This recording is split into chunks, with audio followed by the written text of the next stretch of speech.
Assalamu alaikum. I am Monirujjaman Molla, Senior Lecturer, Department of English, Milestone College. My dear students, you are very aware and acquainted of the fact that the whole world is now going through a global catastrophe, and COVID-19 has snatched away the pleasure, happiness and stability of normal life to a great extent.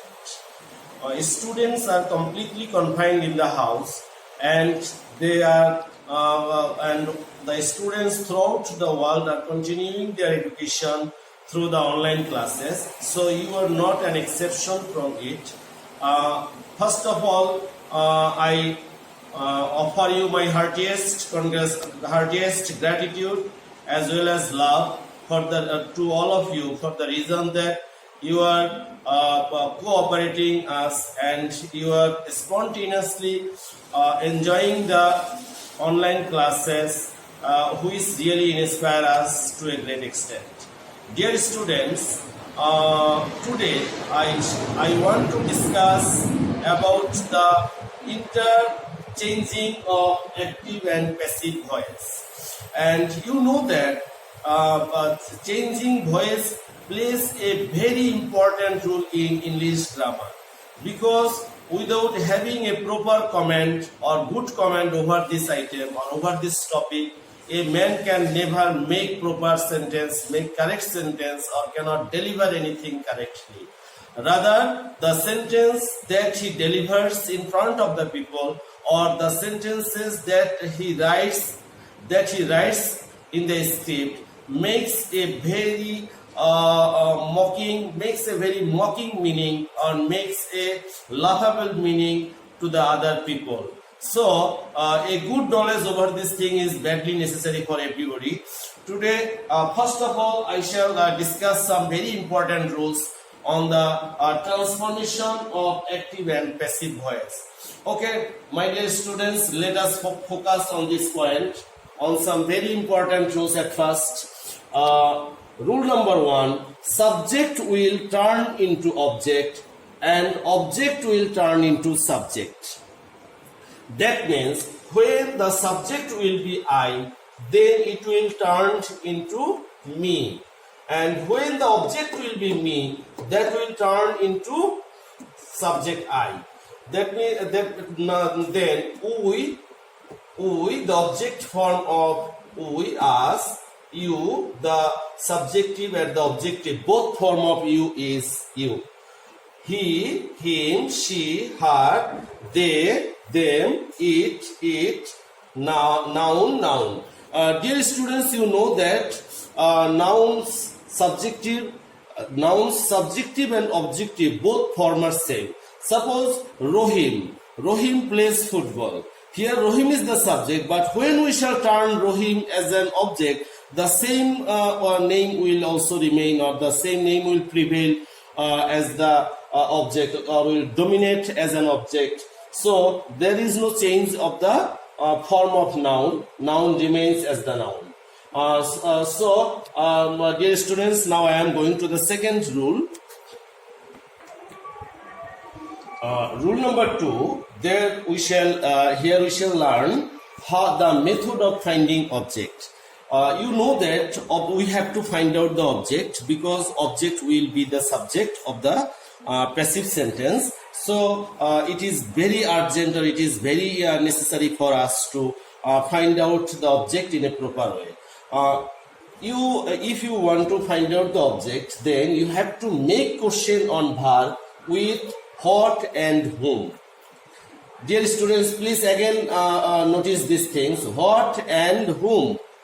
Now you say, I gave him an apple. Now we know that gave is the verb, and here are two objects. Now if we put question to this verb, by whom did I give an apple, then the answer comes him. And him is a person. When the object is a person, that is called indirect object. And if we put question with what did I give him? What did I give him? the answer comes an apple. So this apple, an apple, it is also an object, and it is, as it is an object, or it is a substance, so it is a direct object. Person will be indirect object, and the objects or the other substances will be direct object. So you will keep these two words in mind, whom and what. These two words are used for bringing out the object from a sentence. Dear students, in some sentences you will see that just in the sentence that I have given, that I have used as an example, you have seen that there was the presence of both objects. That means the indirect and direct, both objects were present in the sentence. In that case, you will lay emphasis, you will give emphasis upon the indirect object, because indirect object is the human. So human being should be given mass priority, should be given mass value than the object, than the direct object. That means than the objects or than any substances. See an example. I gave him an apple. Gave him an apple. Apple. Here, him is an indirect object, and an apple is a direct object. Now, of course, while turning this sentence into passive voice, you will give emphasis upon this indirect object, because indirect object is the human. On the other hand, this is an object. So, object will not get mass priority when the human or when the indirect object will remain present in that sentence. So, you will write him, it will turn into he. It will turn into he. He was given an apple by me. Dear students, this is not the only hard and fast rules in selecting or in choosing the object from any sentence. You can, some of you also may also take the indirect objects. That is, because if a student think that I shall not choose the indirect object, rather I shall use this direct object as the subject, in that case you will have to use an extra word, that is to. Just see, an apple was given. Now for joining up this word, we have to use a to before it. An apple was given to him by me. If you don't use this to, or if you forget to use this to, then the sentence will not be correct. That will be an incorrect sentence. So both of you may use, but in case of using this direct object as the subject, then you have to use a to for connecting the indirect object. Okay, students, let's go to rule number 3. In rule number 4, dear students, just notice a very important rule, and that is you will keep this rule as an universal rule, because here I have written that main verb will always be past participle in the passive voice. It is you will keep it in mind as an universal truth, because in passive voice the verb will always be third form of the verb. That means the past participle, see, saw, seen. We shall use seen in the passive voice. Give, gave, given. We shall use it. So in the passive voice, you will always make the past participle of the main verb that will be given in the sentences. Now, rule number 4. By will always be used before object. Just notice an example. He is helped by me. I have used a by here before the object. So you will keep this thing in mind. Now I shall discuss about the rules of tense. My dear students, many of you do not possess the exact knowledge over the tenses, and as a result, I have discussed the rules of tense in a different way, so that you can be greatly benefited from it. You know that how we shall understand that in which tense the sentence is existing. First of all, if you see do, does, yes, or V1 in a sentence, then you will understand, or you will come to the realization that this sentence belongs to present indefinite tense. In that case, you will use am is are in case of turning the sentence into passive voice. Did, if you see did or V2 that means verb, past form of verb, then you will understand that this sentence is a past indefinite or past simple tense. In that case, you will use was and were. If you see, my dear students, all of you know that there are 3 continuous tense among the 12 tenses. They are present continuous tense, past continuous tense, future continuous tense. In present continuous tense, the auxiliary verbs are am, is, are. In past continuous tense, the auxiliary verbs are was and were. And in future continuous tense, the auxiliary verbs are shall be and will be. And after this, there will be an ing with the principal verb. If you see these types of sentences, if you see any types of sentences where there are the presences of these auxiliary verbs and ing with the main verb, then you will understand that you will have to use you will have to add a being, B-E-I-N-G, being with these words. And of course you know that which I have mentioned previously, that the principal verb will always be in the past participle form. So when you will use this, then the main verb or the principal verb will turn into past participle. My dear students, again, there are 3 perfect tenses, such as present perfect tense, past perfect tense, and future perfect tense. In present perfect tense, the auxiliary verbs are have and has. In past perfect tense, the auxiliary verb is had. And in future perfect tense, the auxiliary verb is shall have, will have. And when you will see these auxiliary verbs, then you will also see the principal verb as the past participle form, that means V3, that means the past participle form. In the past participle form, in that case, you will use a been, B-E-E-N. Dear students, just notice a little difference between being and been. So you will keep a B-E-I-N-G, being, and B-E-E-N, been. So the little difference that lies between these 2 words, you will not make any fallacy or any blunder here. Now let's go to modal auxiliary verbs. Dear students, you know that these are the auxiliary verbs of the tenses, but except the tense related auxiliary verbs, there are some other auxiliary verbs also which are called modal auxiliary verbs. And modal auxiliary verbs can, could, may, might, shall, should, would, or shall, should, ought to, will, should, must, going to, need, dare.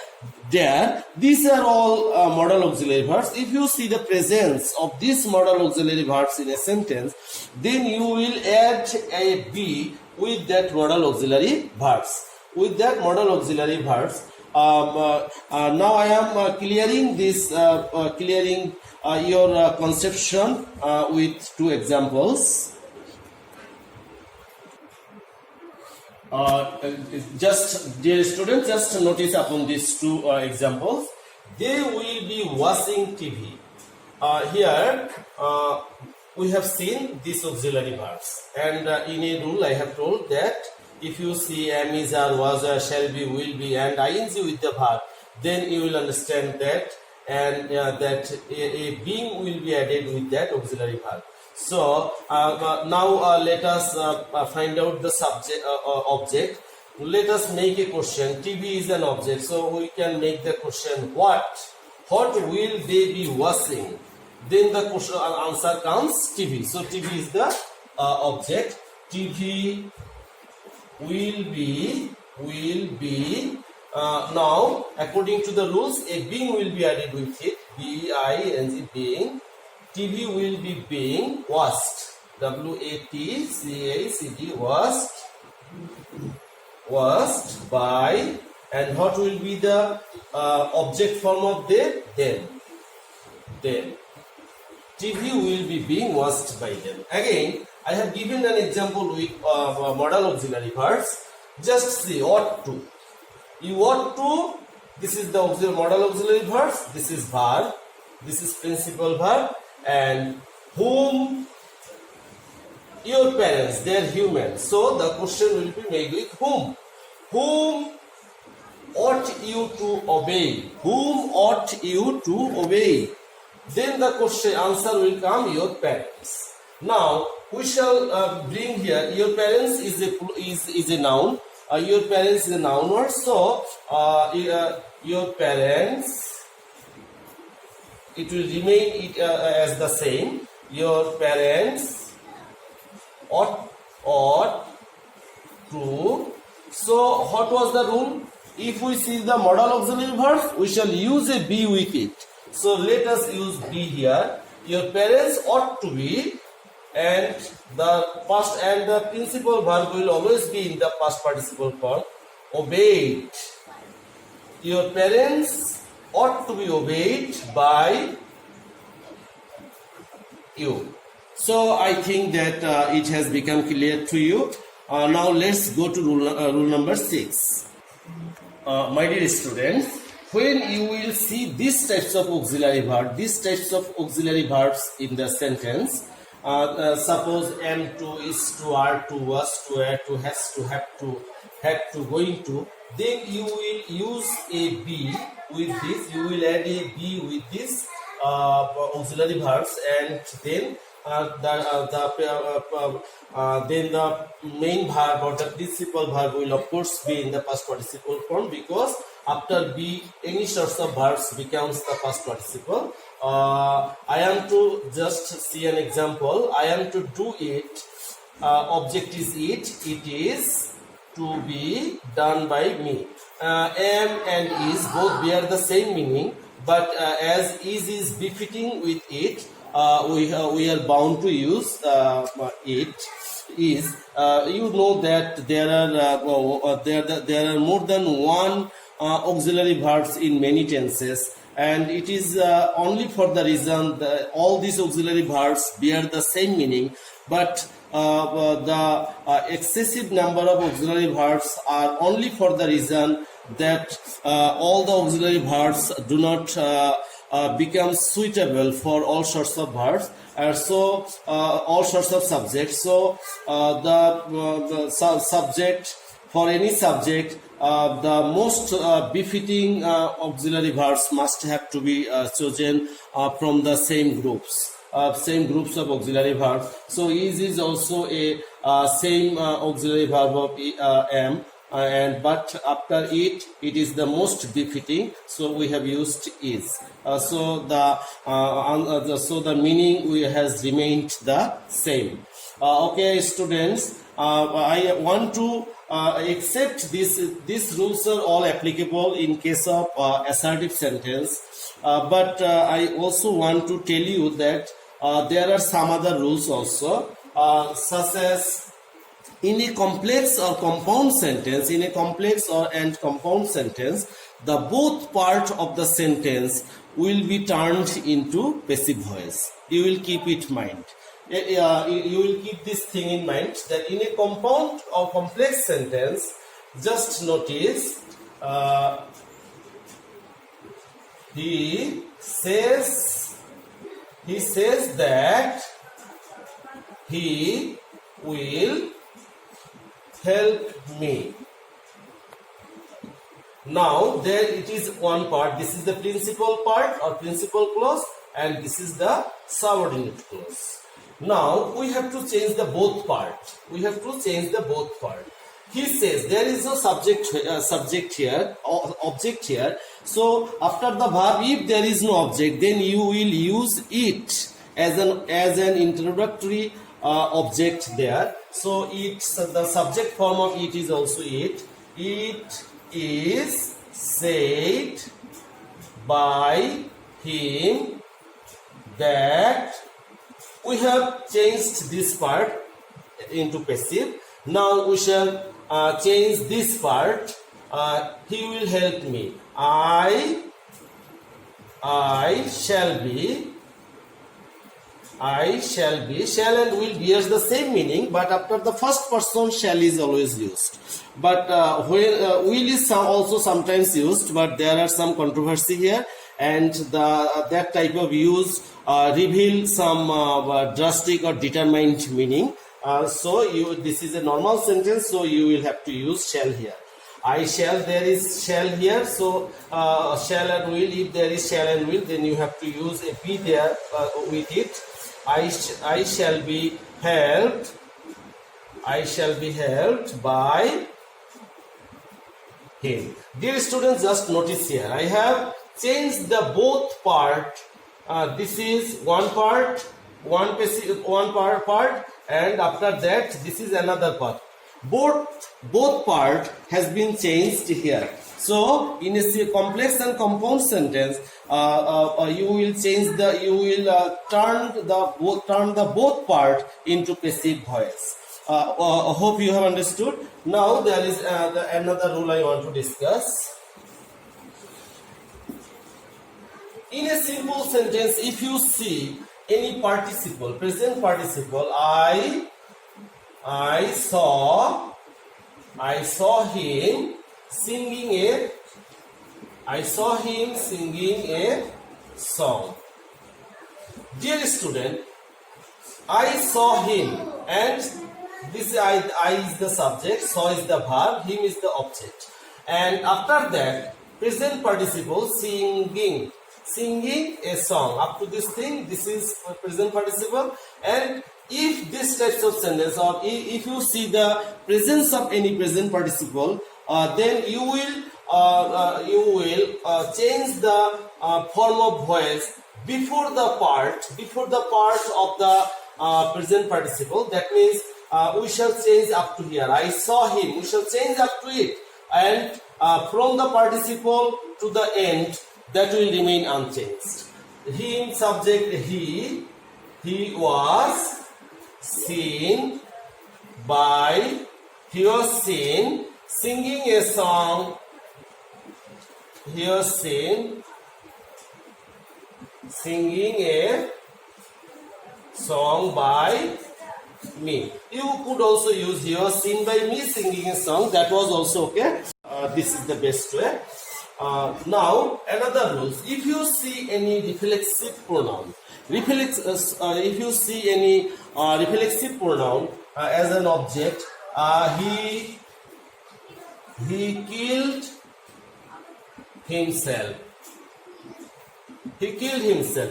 If you see these types of reflexive object in a sentence, then the subject and the object, nothing will be changed. Only the tense of the sentence will be changed. You keep it again, there will be no change of the subject and object. Rather, the only change that will take place in the sentence will be in the tense. Just notice, it is a past indefinite tense, so we shall use was where. He was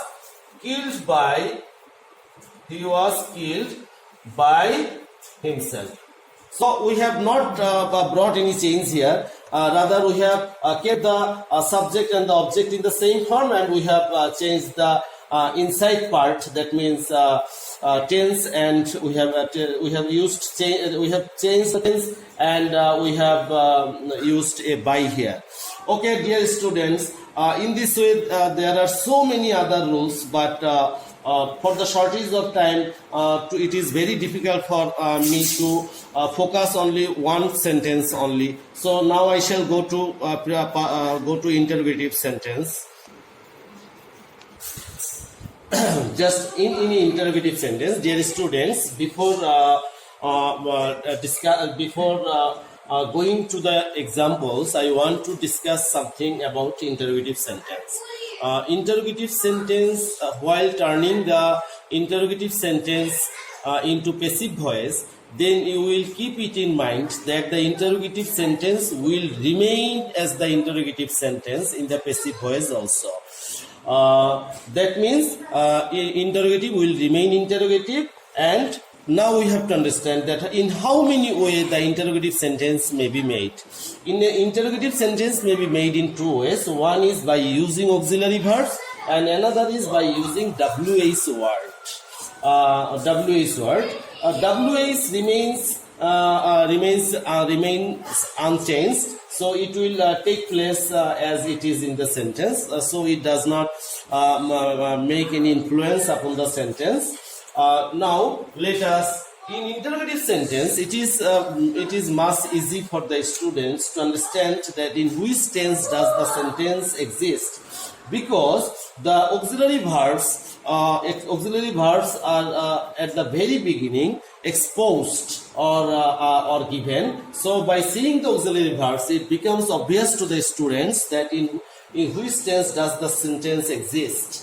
Now, have you completed the task? By seeing the auxiliary verb have, we have understood that this is a present perfect tense. Now, in a present perfect tense, we know that there are two auxiliary verbs, have and has, and we have to use be. We have to add a been with it. Now let us find the object completed, and after the principal verb, the object usually takes place. So the task is a noun word, and this is the object. Now the with task, have is not appropriate. So we have to take the another alternative of have, and that is has. Has the task been? Has the task been completed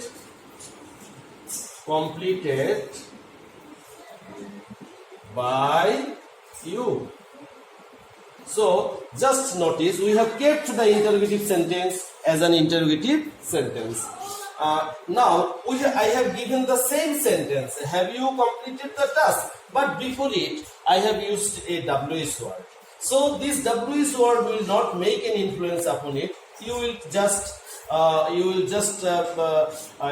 keep it in the same way that it is lying in the sentence. When has the work, has the task, when has the task been completed by you? By you. So dear students, you will not be confused when you will see any WH word, because WH word you will just place the word in the same form as it is. Now only the change in the WH word, when there will be a question with who, then you will write by whom at the very beginning. Whom, when you will see the question with whom, then that will be turned with who. Now I am giving an example for clearing it.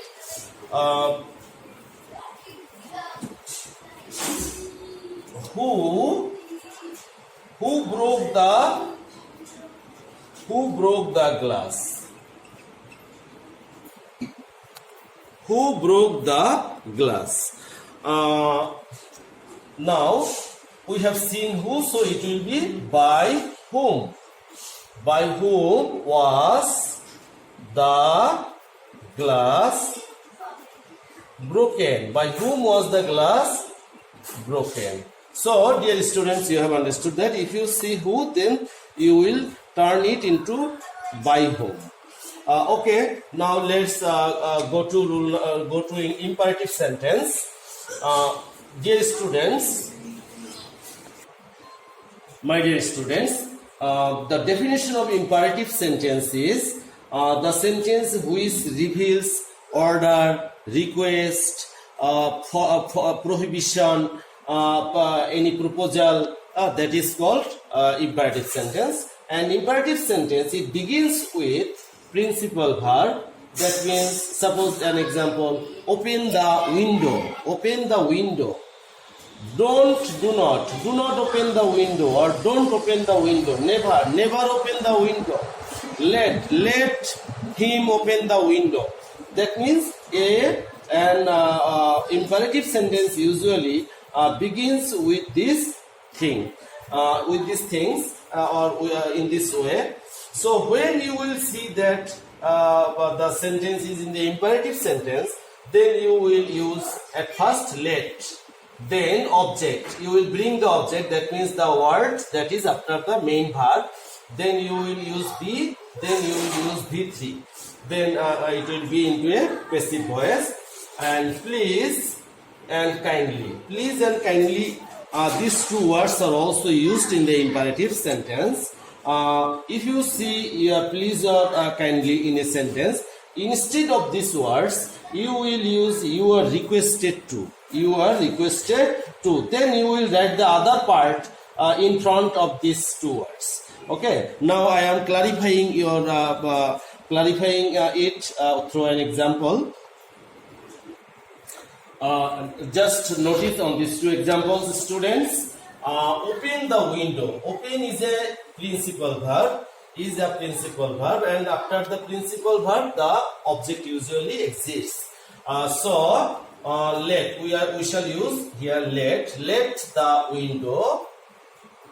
Let the window. Then we shall use be. Then after be, the principal verb will be in the past participle. Opened. Let the window be opened. Please help me. Instead of please, we shall write here. You are requested to help me. Okay, my dear students, I think you will understand it, and you will write the rules of all these things that I have discussed or elaborated here, or that I have illustrated here. You will write down all the rules of my discussion, and you will be greatly benefited from it. And though I have taken a good amount of time, but this is not enough. If I could use almost 2 hours, then I think that you could also get more and more benefits from it. But in future, when I shall send the next class on this topic, then the other exceptional rules will also be discussed there. Okay, my dear students, no more today. Again, I offer you my heartiest gratitude to the reason for gratitude towards you for the reason that you are giving a lot of effort along with us, and your efforts are inspiring us for taking more and more video classes. No more today, students. Please stay at home and stay safe. Allah Hafiz. Bye.